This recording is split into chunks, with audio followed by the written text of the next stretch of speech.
Arrange marriage वाली love story. अभी यह अरेंज मैरिज बोले तो पूनम और अक्षय दोनों ही अनजान होंगे, बराबर दोनों ही अनजान थे। उनकी शादी दोनों के परिवार वालों की मर्ज़ी से पक्की की थी। दोनों ही मिडिल क्लास परिवार से थे। अभी अरेंज मैरिज है तो देखने दिखाने का प्रोसेस तो होगा ही। तो 15 अक्टूबर की बात है। अक्षय और उसके माँ बाप के साथ पूनम को देखने आए थे। पूनम एक सुंदर लड़की थी। अक्षय को वह पहली नज़र में ही पसंद आई। उसने पूनम के रिश्ते के लिए हाँ कहा। पूनम से भी पूछा तुम्हारा क्या निर्णय है, क्योंकि तुम्हारा निर्णय ज़्यादा महत्वपूर्ण है। पूनम ने भी तुरंत हाँ कह दिया और बाद में दोनों की शादी की तारीख भी पक्की की गई। बड़े बहुत ही धूमधाम से दोनों की शादी की गई। उसकी शादी अक्षय के घर पर हुई। अक्षय का घर शहर के 1 BHK घरों जितन था। शादी की सारी विधि खत्म हुई। बाद में दोनों अपने रूम में फ्रेश होकर अपने कपड़े बदल कर आते हैं। दोनों की वह शादी की पहली रात थी। अक्षय धीरे से पूनम की आवाज़ देते हुए बोलता है, आज से हमारी ज़िंदगी की शुरुआत है। ऐसा बोलकर पूनम को गले लगाने की कोशिश करता है, पर पूनम उस पर चिल्लाती है और बोलती है, तुम मुझे ज़रा भी पसंद नहीं हो और मैं तुमसे प्यार भी नहीं करती, इसीलिए मेरी तरफ से तुम कोई भी उम्मीद मत करना।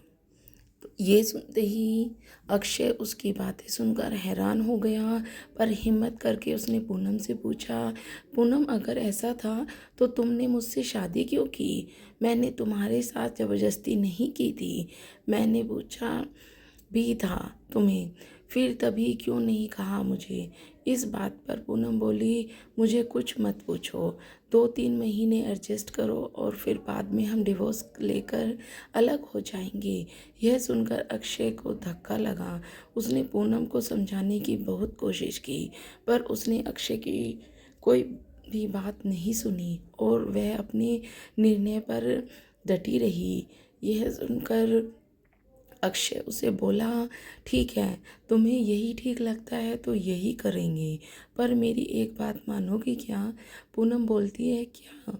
अक्षय बोलता है कि एक छोटी सी मदद करोगी? जब तक माँ बाप यहाँ हैं तब तक तुम यहीं पर रहोगी। एक बार वह गांव चले गए तो फिर सब तुम्हारे मुताबिक होगा। वह भी तैयार हो गई। एक बात पर दोनों सो गए। हर रोज का दिखावा उनका चालू था। माँ बाप के सामने पति पत्नी की तरह रहना उनको समझ में नहीं आए, इसीलिए उनके सामने नाटक करना।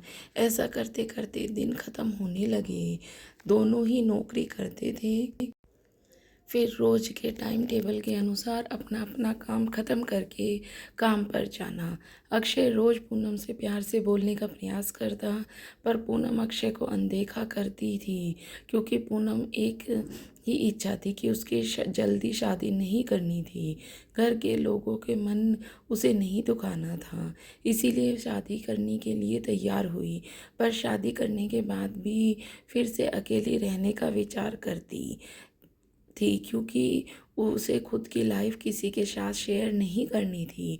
जैसे तैसे उसके दिन धकेल रही थी। अक्षय मात्र उसे हमेशा अपनी पत्नी का दर्जा देने का प्रयास कर रहा था, पर पूनम कभी भी अक्षय को पति का दर्जा नहीं देती थी।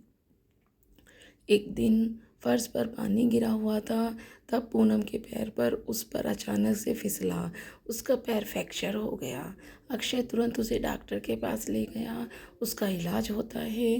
डॉक्टर कहता है कि पैर पर जरा सी भी जोर नहीं देना है। उसकी काफ़ी देखभाल करने के लिए बोलते हैं। फिर क्या, अक्षय उसका बहुत ख्याल रखने लगा। हर रोज़ उसके पैर की मालिश करता था।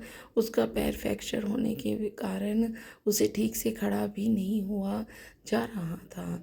घर के काम के खाने की जिम्मेदारी अक्षय पर आ गई, पर अक्षय को पहले से ही ये सब की आदत थी, इस वजह से कोई दिक्कत नहीं थी।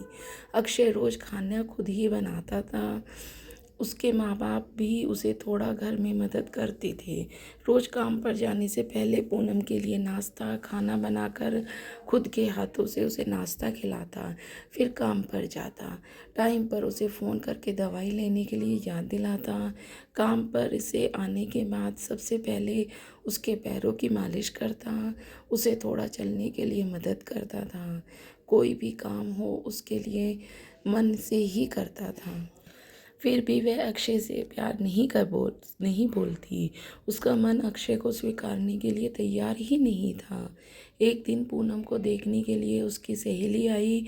उसकी बातचीत चालू थी। तब अक्षय दोनों के लिए नाश्ता बनाकर लाया।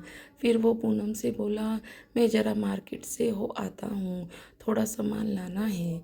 तुम दोनों को कुछ चाहिए तो बता दो। पूनम बोलती है, नहीं अभी कुछ नहीं चाहिए, तुम जाकर आओ। पूनम की सहेली को अक्षय को ऐसे नाश्ता लाते देखकर धक्का लगा। उसने पूनम से पूछा, पूनम घर का काम सब तुम्हारा पति ही करता है क्या? हाँ वही देखते हैं। मेरा पैर फ्रैक्चर होने के बाद से पूनम की सहेली पूनम को बोलती है कि तुम बहुत खुशनसीब हो जो तुम्हें इतना प्यार करने वाला पति मिला। पूनम के चेहरे पर मात्र प्रश्न चिन्ह था। तभी पूनम बोली, इसमें इतना खुश हो नसीब होने जैसा क्या है? उसकी सहेली बोली, अरे मेरा पति मुझे पूछता तक नहीं है कि कैसी हो तुम, खाना खाया कि नहीं, और मेरे पति ने आज तक कभी मुझको चाय तक नहीं पिलाई। मुझे तो लगता है कि मेरे पति भी मेरा ख्याल रखें। ज़्यादा कुछ नहीं पर प्यार भरे शब्द तो बोल ही तो बहुत होता है मेरे लिए। बहुत इच्छा होती है यार, पर इसके बजाय मुझे हमेशा निराशा ही मिली। बहुत मन दुखता है मेरा यार। यह बस सुनकर पूनम विचार में डूब गई। उसके मन में अक्षय के प्रति प्यार जागने लगा। अक्षय का प्यार उसकी आंखों में के सामने आने लगा।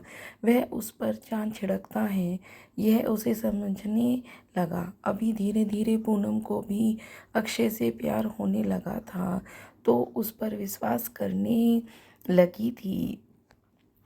अक्षय के मन पर मात्र एक ही डर था कि माँ बाप गाँव गए तो हमारा डिवोर्स हो जाएगा, पूनम मुझे छोड़कर चली जाएगी और समाज में मेरी इज्जत कम हो जाएगी। तभी माँ बाप अक्षय को बोलते हैं कि अभी हमें गांव जाना चाहिए, थोड़े दिन रहकर खेती वगैरह देख करके आते हैं। अक्षय उनको जाने नहीं देना चाहता था और उनको डिवोर्स के बारे में भी बता नहीं सकता था। अक्षय सोच रहा होता है कि अभी पूनम को सब कुछ कैसे पूछे, कैसे बोलूं उसके साथ। ऐसा सोचते ही सो जाता है। सुबह उठता है तो देखता है कि पूनम बहुत जल्दबाजी में थी। वह जॉब पर जाने के लिए तैयार हो चुकी थी और तब जाते जाते पूनम बोली कि अक्षय टिफ़िन बना कर रखा है, लेकर जाना, कपड़ों को इस्त्री करके रख दिया है और नाश्ता भी करके जाना, और हाँ आज घर पर जल्दी आना, यह बोलकर निकल गई। अक्षय मन ही मन सोचने लगा कि जिसने आज तक एक गिलास पानी तक नहीं दिया, आज अचानक उसने इतना सब कैसे किया। अक्षय का मन बहुत ही अशांत हो गया था।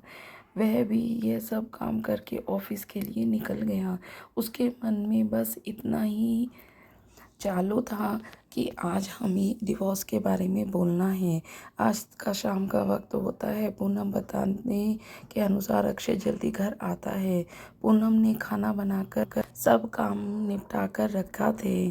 घर पर आते ही उसे चाय देती है। यह सब अक्षय के लिए नई बात थी। चाय पीते पीते अक्षय धीरे से पूनम से पूछता है, पूनम तुम ठीक हो ना?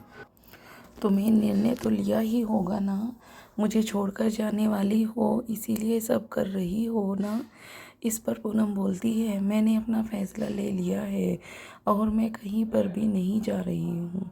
मेरी पूरी ज़िंदगी अब तुम्हारे साथ जीना चाहती हूँ। और जाकर अक्षय को गले लगा लेती है। वो बोलती है कि तुम्हें छोड़कर कहीं नहीं जाऊँगी, मैं तुमसे बहुत प्यार करने लगी हूँ और हम अभी यह हमारा रिश्ता कोई नहीं तोड़ सकता। ज़िंदगी में बहुत बड़ी भूल हो गई होती मुझसे अगर मैं तुम्हें खो देती तो। अरेंज मैरिज करके भी तुम्हारे जैसा इतना प्यार करने वाला पति मुझे मिला, यही मेरी खुशनसीबी है। तो दोस्तों, हम अरेंज मैरिज करें या लव मैरिज, अगर हमें इंसान अच्छा मिलता है तो उसके प्यार में हम सब कुछ भूल ही जाते हैं। तो आपको ये कहानी कैसी लगी मुझे कमेंट करके ज़रूर बताएं।